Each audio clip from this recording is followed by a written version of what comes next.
नमस्कार दोस्तों, last time हमने डिस्कस किया था लॉ ऑफ कॉन्ट्रैक्ट के ऊपर, जिसके जनरल प्रिंसिपल्स को हमने डिस्कस किया था। अगर आपको समझ में नहीं आया तो आप कमेंट सेक्शन में पूछ सकते हैं। अगर आपने वीडियो अभी तक नहीं देखी तो कृपया करके उस वीडियो को देख लीजिएगा। हमने लॉ सीरीज स्टार्ट की है आईजीटी लॉ क्लासेस के माध्यम से, जहां पर हम आपको बहुत सारे लॉस पढ़ा रहे हैं जो क्लैट के स्टूडेंट्स है नेशनल लेवल के, और जो महाराष्ट्र सीईटी एलएलबी के स्टूडेंट्स है 5 इयर्स और 3 इयर्स के, उनको, ताकि उनका लीगल एप्टीट्यूड और लीगल रीजनिंग का जो सेक्शन है उनको थरो हो जाए।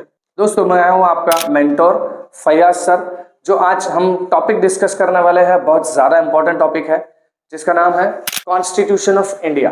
कॉन्स्टिट्यूशन ऑफ इंडिया, जिसका नाम है संविधान, भारत का संविधान, और मराठी में इसे कहा जाता है राज्य घटना। भारताची राज्य घटना कहा जाता है इसे। ये बेसिक फंडामेंटल डॉक्यूमेंट है। जब भी कोई कंट्री नया फॉर्म होता है, हमें फ्रीडम मिला था 1947 में, उससे पहले ही 1946 से पहले ही इसकी कोशिशें शुरू कर दी गई थी कि भारत को एक सबसे बेहतरीन, बेस्ट और महत्वपूर्ण बेसिक फंडामेंटल लॉ, मूलभूत कानून, कायदा दिया जाएगा, जिससे पूरे भारत के लोग गवर्न होंगे। ये सबसे ज्यादा इंपॉर्टेंट कानून है। ये इतना इंपॉर्टेंट कानून है कि इस कानून के खिलाफ इवन पार्लियामेंट भी लॉ नहीं बना सकता है। और अगर कॉन्स्टिट्यूशन के बारे में मैं बोलूं तो कॉन्स्टिट्यूशन ऑफ इंडिया 26 नवंबर 1949 को हमारी संविधान सभा कॉन्स्टिट्यूएंट असेंबली से पास किया गया। और हम जिस दिन रिपब्लिक डे मनाते हैं, अभी मनाया हमने 26 जनवरी 1950 को, 1950 को 26 जनवरी को भारत के लोगों ने इसे अडॉप्ट किया। हमारी संविधान सभा ने इसे अडॉप्ट किया, अपनाया, ठीक है। इसे बाकायदा तौर पर इंप्लीमेंट किया गया है। इस लॉ को भारत में इन्फोर्स किया गया है। ये बेसिक लॉ है, फंडामेंटल लॉ है, इससे ही पूरा कानून चलता है। दोस्तों, इसे जब कॉन्स्टिट्यूएंट असेंबली में यानी संविधान सभा के अंदर जब पास किया गया तो उसके बहुत सारे मेंबर्स है, जिनके नाम इस प्रकार है। मैं सारे नाम नहीं ले पाऊंगा, जो इंपॉर्टेंट नेम्स है मैं उन इंपॉर्टेंट नेम्स को यहाँ पे डिस्कस करता हूँ। जवाहरलाल नेहरू साहब, राजेंद्र प्रसाद सर, सरदार वल्लभ भाई पटेल, अल्लादी कृष्णा स्वामी अय्यर, सी राजगोपालाचारी, दुर्गाबाई देशमुख, मोहम्मद सादुल्ला, मौलाना एपीजे अब्दुल कलाम, एच.सी. मुखर्जी और बनर्जी साहब, और बहुत सारे लोगों ने इसे बनाने में बहुत अनथक मेहनत करी है, ताकि भारत के लोगों को एक बेहतरीन, बेस्ट कानून मिल सके। इसका पूरा सहरा अगर एक तरीके से देखा जाए तो doctor B R. Ambedkar, Bharat Ratna doctor B R. Ambedkar के सर जाता है, जिन्होंने ड्राफ्टिंग कमेटी के जो चेयरमैन थे, इसे ड्राफ्ट किया, इसका मसूदा तैयार किया, इसका मसूदा लिखा। वो लिखने में 2 साल 11 महीने 18 दिन गए, अनथक मेहनत की, सुबह शाम रात। बहुत सारे ड्राफ्टिंग कमेटी के मेंबर्स एब्सेंट रहे इस दौरान में। कोई बीमार हो गया था, कोई लंदन चले गया, किसी की मदर की डेथ हो गई थी, तो बहुत सारी टेक्निकलिटी रही थी। तो डॉक्टर बी.आर. अम्बेडकर ने बहुत ज्यादा मेहनत से इसे बनाया। तो अगर मैं ये कहूं कि डॉक्टर बी.आर. अम्बेडकर को इसका सहरा जाता है, तो डॉक्टर बी.आर. अम्बेडकर ये चाहते थे, और बल्कि हमारी पूरी संविधान सभा ये चाहती थी कि भारत के जितने लोग हैं इन्हें, क्योंकि हम लोग गुलाम थे, तो इनको इनके फंडामेंटल राइट्स, ये जो फंडामेंटल राइट्स है, मूलभूत अधिकार, जो मौलिक अधिकार है, वो पूरी तरीके से 1950 के बाद मिलना चालू हो जाए, और सरकारें इसे ईमानदारी के साथ, ऑनेस्टी के साथ लागू करें, ताकि हमारे जो शोषित वर्ग के लोग हैं, चाहे वो कहीं नागालैंड में रहने वाला एक व्यक्ति है, कहीं पहाड़ पर रहता है, वो आदिवासी समाज से आता है, या हमारे एससी एसटी समाज के बांधव है वो आते हैं, माइनॉरिटीज है, चाहे कोई गोर गरीब है, किसी भी धर्म और किसी भी जाति का व्यक्ति है, उसे पूरी तरीके से संविधान न्याय दिलाने के लिए बनाया गया था। तो मैं कह सकता हूँ ये आपको आपके अधिकार वापस करता है, अधिकार देता है, ताकि आपको मिल सके। कल कोर्ट में जाकर के आप, चाहे वो सुप्रीम कोर्ट हो, हाई कोर्ट में हो, न्याय मांग सकते हो, तो इसी संविधान की वजह से। तो इतना इंपॉर्टेंट कानून है। इसमें मैंने नेम्स सारे डिस्कस कर लिए। अब मैं आता हूं, जब संविधान ये बनाया गया, ये राज्य घटना हमारी बनाई गई, तो इसमें एक इंपॉर्टेंट पॉइंट जो हम डिस्कस करेंगे वो है, इसे मैंने समझाने के लिए शॉर्ट किया गया है। इसे डिस्कस करने के लिए हमें कई 100 घंटे लग सकते हैं। बहुत बड़ा डॉक्यूमेंट है, बहुत इंपॉर्टेंट डॉक्यूमेंट है, ठीक है। तो आर्टिकल, इसमें टोटल आर्टिकल्स कितने हैं? जब बनाया गया था तो 395 आर्टिकल्स थे, ठीक है। बाद में इसमें बहुत सारी अमेंडमेंट्स आई है, इसमें बहुत सारे चेंजेस किए गए हैं ताकि इसे और ज्यादा बेहतर बनाया जा सके और भारत के हर नागरिक को सुरक्षा, रक्षा और न्याय दिया जा सके। तो अभी इसमें जो आर्टिकल्स हैं, जैसे किसी कानून के अंदर सेक्शंस होते हैं, इसी तरह इसके अंदर जो सेक्शंस होते हैं इन्हें आर्टिकल कहा जाता है, क्योंकि सबसे बड़ा कानून है, बेसिक लॉ है। आर्टिकल इसके अंदर टोटल कितना है? 448 है, याद रहेगा 448। टोटल शेड्यूल कितने हैं इसमें? आर्टिकल्स को अनुच्छेद भी कहा जाता है। शेड्यूल टोटल कितने हैं? तो शेड्यूल कहा जाएगा 12 शेड्यूल्स है इसमें, यानी एक अटैचमेंट जैसे हम ईमेल में लगाते हैं ना, ऐसे ही शेड्यूल्स होते हैं अलग अलग, जिसमें किसी भी रिलेटेड में, यहाँ पर आर्टिकल के रिलेटेड में बहुत सारी डिटेल्स लिखी हुई होती है। तो उतना सारा हम लोग कॉन्स्टिट्यूशन में नहीं लिख सकते थे, अदरवाइज कॉन्स्टिट्यूशन बहुत बड़ा हो जाता। ऑलरेडी हमारा कॉन्स्टिट्यूशन दुनिया में बहुत सारे बड़े कॉन्स्टिट्यूशन में से एक है, यानी बल्कि है, लेंथीएस्ट है और रिटन कॉन्स्टिट्यूशन है, जो इसका एक इंपॉर्टेंट फीचर भी है। तो 12 शेड्यूल हो गए और इसे अलग अलग अध्याय में, पार्ट्स में बांटा गया है। तो पार्ट्स कितने हैं? 25 पार्ट्स है, ताकि इसे समझने में हमें आसानी रहे। ठीक है, तो कॉन्स्टिट्यूशन ऑफ इंडिया में सबसे पहला काम, अगर मैं समझने के लिए, आपको समझाने के लिए इसे एक चार्ट बने, डायग्राम बना करके समझाने की कोशिश की है। पहला है रिकॉग्निशन ऑफ अथॉरिटीज, यानी हमने कुछ अथॉरिटीज बनाई, प्राधिकरण या अधिकारियों को बनाया, गवर्नमेंट की अथॉरिटीज को बनाया, जो अथॉरिटी को हमने यहाँ पर मंजूरी दी है, रिकॉग्निशन दिया है पूरी तरीके से। ठीक है, ठीक है, क्यों दिया? ताकि इस कानून को बनाने के बाद लागू करने के लिए कुछ व्यक्तियों की जरूरत पड़ेगी ना हमें, तो वो व्यक्ति हमारे कुछ अथॉरिटीज होंगे, जिन्हें हमने जिसे पावर्स दिए, यानी शक्तियां प्रदान की, ताकि वो इस कॉन्स्टिट्यूशन को पूरी तरीके से, अच्छी तरीके से लागू कर पाए। हमने इन्हें ड्यूटीज भी बताई, कर्तव्य भी बताए कि उनको क्या क्या कर्तव्य निभाने हैं इस पद पर रहते हुए पदस्थ व्यक्तियों को। उसके बाद उन्हें कार्य भी बताए, यानी फंक्शंस भी बताए। तो हमने अथॉरिटीज इसलिए बनाई, शॉर्ट में अगर बोले तो, ताकि ये कॉन्स्टिट्यूशन को और भारत के जितने सारे एग्जिस्टिंग लॉज है, जितने सारे, उनको ईमानदारी से लागू करें, ताकि हम भारत के जो लोग हैं उनका वेलफेयर हो सके। ठीक है, उनका भला हो सके। ये हमारा वेलफेयर स्टेट 1950 में बनाया गया। नेक्स्ट डिस्कस करें तो सेकंड पॉइंट है फंडामेंटल राइट्स, मूलभूत अधिकार, मराठी में, हिंदी में कहा जाए तो मौलिक अधिकार। आपको ये मौलिक अधिकार देता है, बराबर, ये आपको मिलने ही चाहिए। मौलिक अधिकार का मतलब होता है बेसिक ह्यूमन राइट्स, जिसके बगैर आप रह ही नहीं सकते जिंदा। ये मिलना ही, आपको नहीं मिलेंगे तो आप इसके लिए कोर्ट जा सकते हैं इसे लागू करवाने के लिए। ये जवाबदारी सरकारों पर डाल दी गई है कि फंडामेंटल राइट्स आप तक पहुंचने ही चाहिए, आपको मिलना ही चाहिए फंडामेंटल राइट्स। आर्टिकल 12 से लेकर के आर्टिकल 35 तक, 12 to 35 आर्टिकल के अंदर फंडामेंटल राइट्स डिटेल में बताए गए हैं। ये आते हैं हमारे पार्ट 3 के अंदर, तीसरे अध्याय के अंदर, तीसरे भाग के अंदर इसे लिखा गया है। ठीक है, फिर अब बात करते हैं नेक्स्ट पॉइंट पे, that is the directive principle of the state policy, यानी स्टेट को, यानी पार्लियामेंट को कुछ डायरेक्टिव्स दे दिए गए, मार्गदर्शक तत्व कहा जाता है इसे मराठी में।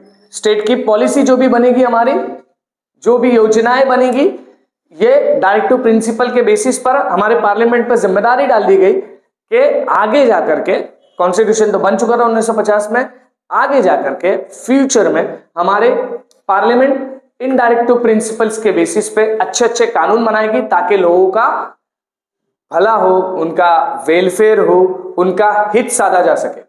तो ये है मार्गदर्शक तत्व दिए गए हैं, मार्गदर्शन दिया गया है, एक तरीके के प्रिंसिपल्स, उसूल बताए गए हैं। ये पार्ट 4 में है और आर्टिकल 36 से लेकर के 51 तक के इसे मेंशन कर दिया गया है। तो next point is a fundamental duty. ठीक है, नागरिकों के ऊपर कुछ कर्तव्य भी डाल दिए गए, ड्यूटीज डाल दी गई। वो है आर्टिकल 51A, जहां पर हमारे नागरिकों को भारत के संविधान के प्रति और बहुत सारी पॉइंट्स है इसके अंदर, वहां पर आपको अपने कर्तव्य को निभाना है। एक अच्छे नागरिक होने के नाते हमें बहुत सारे काम करने होते हैं। वो है आर्टिकल 51A के अंदर और पार्ट 4A के अंदर। ये अमेंडमेंट करके डाला गया था कॉन्स्टिट्यूशन ऑफ इंडिया के अंदर। दोस्तों, आप बात करेंगे थोड़ा सा डिटेल में, जो हमने रिकॉग्निशन ऑफ अथॉरिटीज पे बात करी थी कि उन्हें मान्यता दी गई बहुत सारे प्राधिकरणों को, अधिकारियों को, ठीक है, तो हमने उनको पावर्स दी थी, ड्यूटीज दी थी और फंक्शंस दिया था, शक्तियां प्रदान करी थी, उनको कर्तव्य बताए थे और कार्य बताए थे। तो वो कौन है, ठीक है, वो है जुडिशरी, लेजिस्लेटिव और एग्जीक्यूटिव। जुडिशरी का मतलब होता है न्यायपालिका। हमने 3 कामों को अलग अलग बांट दिया है, जिसे आप शॉर्ट में JLE बोल सकते हो। जुडिशरी न्यायपालिका, न्याय करने का काम करेगा। दूसरा काम करेगा, जब भी किसी कानून को लेकर के कोई डिफिकल्टी पास हो सामने आए तो हम उस डिफिकल्टी के बेसिस पर इनके पास इंटरप्रिटेशन के लिए जाएंगे किसी कानून के लिए। और सबसे इंपॉर्टेंट काम, न्यायपालिका न्याय देगी, ठीक है, और कंट्रोल करेगी लोअर जुडिशरीज को, जितनी हाई कोर्ट्स है और जितनी जुडिशरी है, ताकि वो अच्छी तरीके से सुचारू रूप से अपना काम कर सके। तो जुडिशरी में आता है सुप्रीम कोर्ट, हमारा एपेक्स कोर्ट है, सबसे इंपॉर्टेंट कोर्ट है।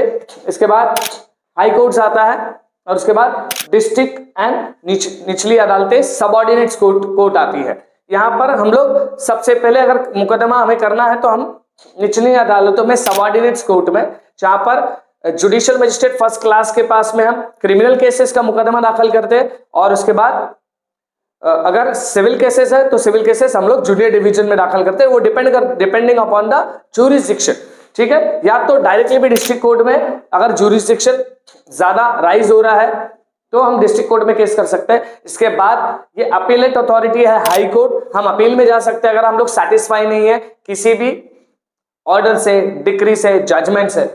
फिर उसके बाद हम हाई कोर्ट के बाद सुप्रीम कोर्ट में अपीलेट अथॉरिटी है, हम अपील में जा सकते हैं, ताकि ये 4 तरीके का एक चेक्स एंड बैलेंस दिया गया है कि किसी भी तरीके से भारत के किसी नागरिक के साथ में अन्याय ना हो जाए, ठीक है दोस्तों। अब बात करेंगे लेजिस्लेटिव पे। लेजिस्लेटिव का मतलब होता है विधि पालिका, ठीक है, मराठी में कहते हैं इसे विधि मंडल। ये विधि मंडल क्या करता है? ये कानून बनाने का काम करता है। इसका काम है भारत के हर नागरिक के लिए अच्छे अच्छे प्यारे प्यारे वेलफेयर के कानून बनाए जाए। तो हमारे पास पार्लियामेंट और स्टेट असेंबलीज है। पार्लियामेंट में हमारे पास है लोकसभा, जहां पर आप हर 5 साल में अपने एमपीज को, सबसे बेहतरीन शख्स को जिता करके भेजते हो, जो आपके वहां पर क्वेश्चन पेश करता है, आपकी प्रॉब्लम्स को पेश करता है, ताकि अच्छे अच्छे कानून बनाए जा सके। और राज्यसभा, यहां पर इलेक्टेड मेंबर्स नहीं आते, सिलेक्टेड मेंबर्स आते हैं राज्यसभा में। इनको वोट करने की प्रक्रिया थोड़ी अलग रहती है, इसे नागरिक डायरेक्ट नहीं चुन सकते, इनके रिप्रेजेंटेटिव चुनते हैं, उस पर कभी डिटेल में बात कर लेंगे। अब इसके नीचे आती है स्टेट असेंबलीज, यानी राज्यों को भी पूरी तरीके से एक अधिकार दिया गया है कि राज्य भी सुचारू रूप से चल सके। इसलिए विधानसभा, जहां पर आप अपने एमएलए को चुन के भेजते हैं अपने कॉन्स्टिट्यूएंसी पे सबसे बेहतरीन शख्स को। और उसके बाद विधान परिषद, ये भी इलेक्टेड मेंबर्स नहीं होते, ये सिलेक्टेड होते हैं, और इनको वोट डालने वाले भी लोग अलग होते हैं, इस पर भी कभी डिटेल में बात कर लेंगे। तो यहाँ पर हमने जिम्मेदारी डाल दी है कि ये भारत के लोगों के लिए अच्छे अच्छे कानून बनाएंगे।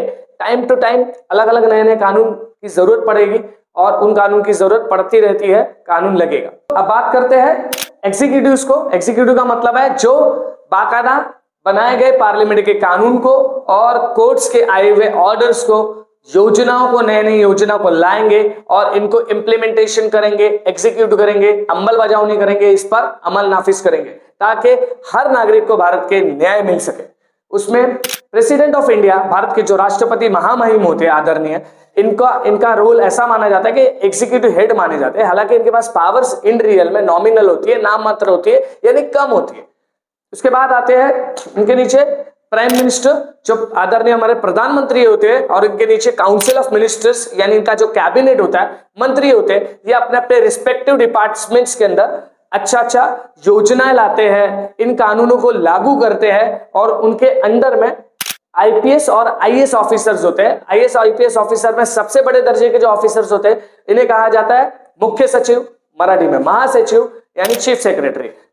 देखा जाए स्ट्रिक्टली तो आईएएस और IPS officer, exactly IAS officer ज्यादा करके, ये मुख्य सचिव बनाए जाते हैं, जो अपने अपने डिपार्टमेंट में योजनाओं को लागू करते हैं, कानून को लागू करते हैं, कानून का मसूदा बनाते हैं और बहुत सारे काम करते हैं। तो एग्जीक्यूशन, इन्हें एग्जीक्यूटिव माना जाता है। बल्कि यहां से लेकर के नीचे जितने सरकारी अफसर है, निचले लेवल के भी, जितने लोअर लेवल तक, जितना एक के बाद एक नीचे तक जाएंगे, वो सारे सरकारी ऑफिसर एग्जीक्यूटिव माने जाते हैं। Moving forward to the next topic, that is the fundamental rights, article 12 to 35। इसे डिटेल में डिस्कस करते हैं थोड़ा शॉर्टर वे में। कि इसमें है right to equality, article 14 to 18। इसके अंदर आपको समानता का अधिकार दिया गया। जब 1950 में भारत में इस कानून को लागू किया गया तो हमने ये पूरी तरीके से व्यवस्था करी है कि भारत का हर नागरिक समान माना जाए। इक्वालिटी बिफोर द लॉ हो, यानी कानून के सामने सारे लोग बराबर हो। Equal protection of the law हो, कानून के सामने सारे लोग बराबर रहेंगे और कानून सबको इक्वल ट्रीट करेगा और सुरक्षा और रक्षा प्रदान करेगा। इतना बेहतरीन कानून है ये। उसके अंदर फिर बाद में किसी भी तरीके का आपके साथ में, किसी भी व्यक्ति के साथ में, ना तो स्टेट या प्राइवेट व्यक्ति डिस्क्रिमिनेशन कर सकता है, भेदभाव नहीं करेगा। रिलीजन के बेसिस पे, कास्ट के बेसिस पे, जाति के बेसिस पे, धर्म के बेसिस पे, प्लेस ऑफ बर्थ के बेसिस पे, जहां पर वो पैदा हुआ है, क्रीड के बेसिस पे, वर्ण के बेसिस पे, ठीक है। अगर ये करता है तो वो एक तरीके से उसका फंडामेंटल राइट वायलेशन कर रहा है। नेक्स्ट आता है राइट टू फ्रीडम। हमें बहुत सारी स्वतंत्रता दी गई है भारत के अंदर। जो सबसे बेहतरीन बात है इस कॉन्स्टिट्यूशन ऑफ इंडिया की, जो आर्टिकल 19 से शुरू होता है आर्टिकल 22 तक, जिसमें अभिव्यक्ति स्वतंत्र है, हमें बोलने की आजादी पूरी तरीके से, लिखने की आजादी है, अपने आप को जाहिर करने की आजादी है, हमें राइट टू मूवमेंट है, हम भारत के किसी भी कोने में विदाउट वीजा जा सकते हैं। दोस्तों ये कितना बड़ा अधिकार है अपने आप में। और article 21 right to life and personal liberty, मुझे जीने का अधिकार है पूरी तरीके से। ये जीने का अधिकार मुझे संरक्षण देता है और स्वतंत्रता का अधिकार, right to life and personal liberty, कि मुझे ऐसे ही कोई अरेस्ट नहीं कर सकता। अगर अरेस्ट भी करना है पुलिस को तो उन्हें due procedure of law follow करना है। दोस्तों फिर बात करते हैं राइट अगेंस्ट एक्सप्लॉइटेशन, आर्टिकल 23 से 24। अगर कोई बंधवा मजदूरी करवा रहा है, बंधवा मजदूर बनाता है किसी को, या किसी तरीके का एक्सप्लॉइटेशन करने का जो पुरानी प्रथा चली आई है, उस प्रथा के खिलाफ हमें यह फंडामेंटल राइट दे दिया गया। नेक्स्ट बात करते हैं right to freedom of religion, article 25 to 28। Article 25 से लेकर 28 के बीच में आपको पूरा धार्मिक स्वतंत्रता दी गई है। आप जिस किसी को भी भगवान मानना चाहते हो, खुदा मानना चाहते हो, आप उसकी पूजा अर्चना इबादत करना चाहते हो, आप जो भी फेथ रखना चाहते हो, इवन आपको नास्तिक होने का भी अधिकार यहां से आता है। अगर आप भगवान को नहीं भी मानते हो तो भी आपका पूरा सम्मान किया जाएगा। और आप भगवान को मानना चाहते हो, जिस किसी को भी आप भगवान मानना चाहते हो, खुदा मानना चाहते हो, गॉड मानना चाहते हो, उसकी आप पूजा अर्चना कर सकते हो, इबादत कर सकते हो। आप मंदिर मस्जिद या आपके धार्मिक स्थल बना सकते हो, धार्मिक स्थल को मैनेज कर सकते हो। ये सारे बहुत सारे अधिकार इसके अंदर दे दिए गए। तो ये भी धार्मिक स्वतंत्रता देने वाला सबसे बेहतरीन हमारा कॉन्स्टिट्यूशन ऑफ इंडिया है।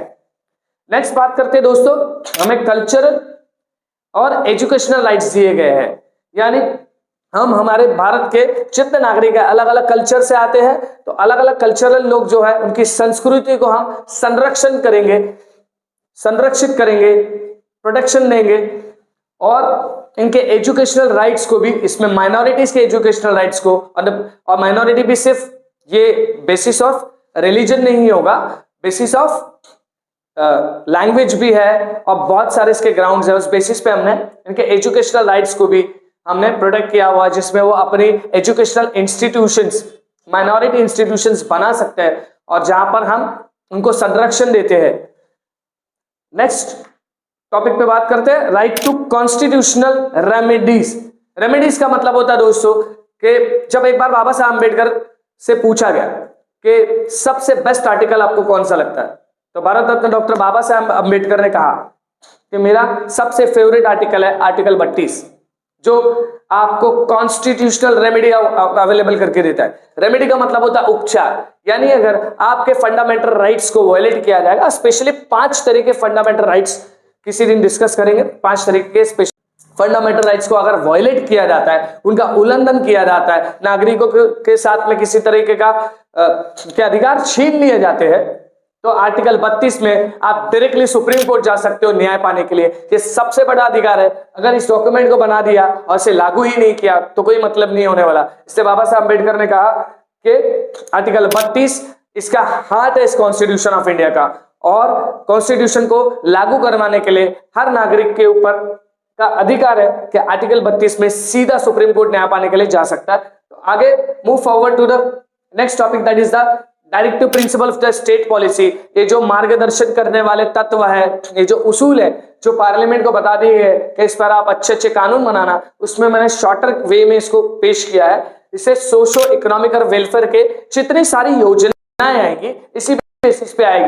इसमें सामाजिक रीत्या अगर कोई पिछड़ा हुआ है, बैकवर्ड है, इकोनॉमिकली बैकवर्ड है, तो हम उसके वेलफेयर के अच्छे अच्छे कानून लाएंगे। जैसे फॉर एग्जांपल लाडली बहन योजना, अभी महाराष्ट्र में चमक गई योजना, लाड़की बहन योजना। फिर उसके बाद में लाड़का भाई योजना लाया। तो हम महिलाओं की सशक्तिकरण के लिए यहाँ पर अच्छी अच्छी योजनाएं लाते हैं और पार्लियामेंट ये कानून बनाता है, असेंबलीज हमारे ये जो योजनाएं लेकर के आती है, कानून लाती है। उसके बाद में डायरेक्ट योजनाएं भी एक रिस्पेक्टिव डिपार्टमेंट से आ सकती है। ठीक है, हमेशा उसे पार्लियामेंट असेंबली से पास कराना जरूरी नहीं होता, वो बाद का प्रोसीजर होता है। तो यहाँ पर बहुत सारी चीजें बोली गई, जैसे महिलाओं को सशक्तिकरण करने के लिए अलग अलग कानून बना देना, उनके सम्मान पर कोई हाथ ना डाले, महिलाओं को पूरा सम्मान मिले, रक्षा मिले, सुरक्षा मिले, इसके लिए कानून बना लेना। तो हमारी पार्लियामेंट टाइम टू टाइम और हमारी असेंबली अच्छे अच्छे कानून लाती रहती है। दोस्तों नेक्स्ट टॉपिक पे बात करते हैं। ये last but not the least, fundamental duty. नागरिकों के ऊपर फंडामेंटल ड्यूटी डाल दी गई है।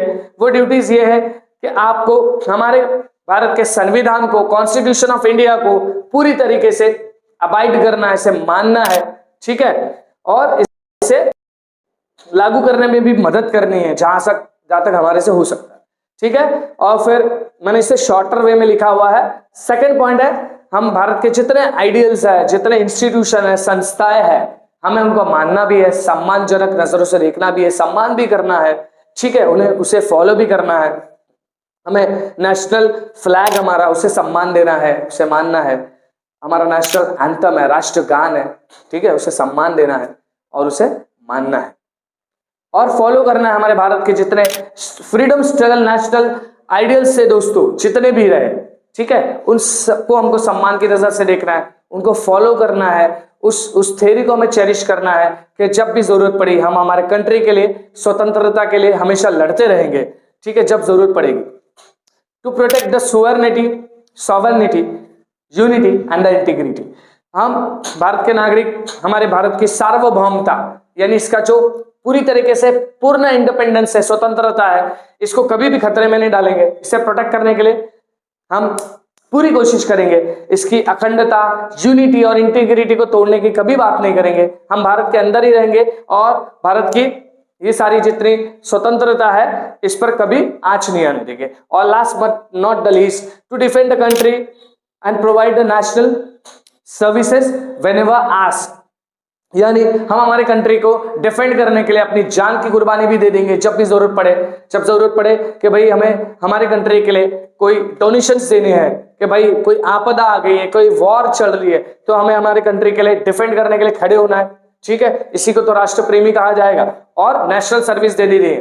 ठीक है, ये हमारे कर्तव्यों में से आता है। तो दोस्तों कॉन्स्टिट्यूशन ऑफ इंडिया बेसिकली ये सारा हमने जो डिस्कस किया, अगर कॉन्स्टिट्यूशन ऑफ इंडिया की फंडामेंटल राइट्स को वोलेट करने वाला या इसकी जो आत्मा है इसके अगेंस्ट में या किसी भी तरीके से इसकी आत्मा के खिलाफ या प्रियम्बल के खिलाफ किसी भी तरीके का पार्लियामेंट या कहीं से भी कोई सरकार कोई इवन कानून भी लाती है, इतना इंपॉर्टेंट कानून है, अगर कोई कानून पास भी हो गया, अगर ये इसके खिलाफ रहा, तो हमने चेक्स एंड बैलेंसेस लगा दिए है कि हमारी जुडिशरी सुप्रीम कोर्ट उस कानून को स्टे कर सकती है, सुनवाई के लिए दोनों पक्षों को बुला सकती है, सरकार को बुला सकती है, जिस पक्षकार ने ऑब्जेक्शन लिया उनको बुला सकती है और इवन इसे वॉइड भी कर सकती है। उस कानून को वॉइड करने का अधिकार सुप्रीम कोर्ट को दे दिया गया।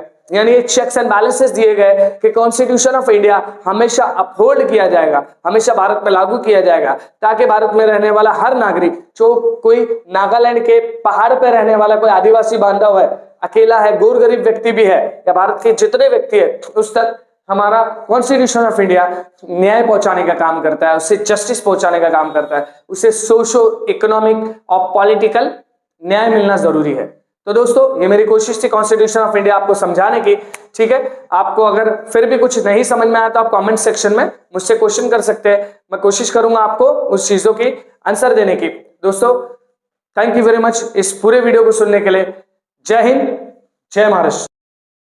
दोस्तों आई होप ये वीडियो आपको पसंद आया होगा और मैंने कोशिश करी है डिटेल में समझाने की। अगर आपको कोई पॉइंट नहीं समझ में आ रहा तो आप कमेंट सेक्शन में मुझसे पूछ सकते हैं। वीडियो को लाइक कीजिएगा अगर आपने लाइक नहीं किया, सब्सक्राइब कीजिएगा चैनल को, ठीक है, ताकि हमें मोटिवेशन मिलते रहे।